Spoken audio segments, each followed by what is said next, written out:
Jesse, you launched into this speech and you went 100 miles an hour. You got us moving really fast. You got us into a race car. We're in a race. You're even rapping Vanilla Ice really quickly. And then you did something beautiful in your speech. You slowed down and you used the pause. Your tone of voice and your speed of your rate of the speech matched where you were in the speech. And I want to point that out for everyone because he did that masterfully this morning, where he had the excitement. And in order to build excitement in a speech, you have to match the rate of the speed of your talking. It has to be really fast, exciting. We're go, go, go, go, go. That matched where you were in that speech in this idea of fast, fast, fast, go.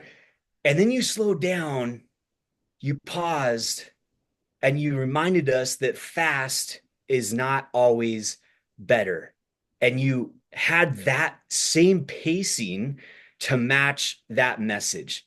Very, very well done to open the speech with that. And then also transitioning into the main thesis, the main point of slowing down and that it's not always better. Great job.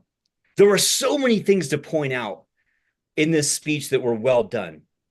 Not only did you slow down with the rate of speech and even quiet your tone of voice, because that matches with nonverbal behavior that you're wanting me to look at this morning. But you also use nonverbal gestures to emphasize where you were in the speech. It's the driving, it's the racing really fast, with all of us moving really fast. Those were excellent, and they added to the emphasis of your speech this morning. Very well done. Not only that, but you also had the right amount of vulnerability in your speech. You didn't overshare, but you shared enough where we could relate with a crisis in your life of having to learn this lesson to slow down for the sake of your family. It was, again, masterfully done with just the right amount of vulnerability. I also loved the fact that you asked questions of us. Have you ever texted the wrong person in a rush? Have you ever done X, Y, and Z? You ask that question to re-engage us in the middle of the speech.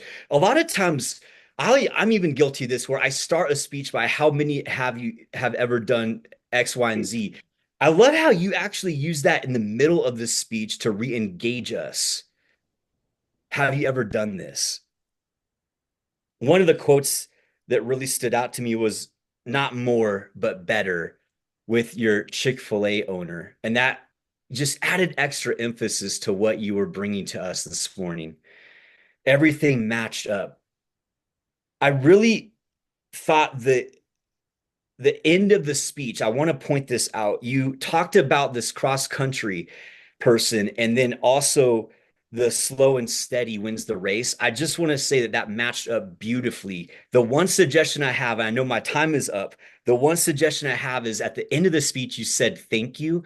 I would suggest saying, in conclusion, I want to end with this one statement, this one reminder from Tortoise and the Hare: slow and steady wins the race. Back to you, Madam Toastmaster.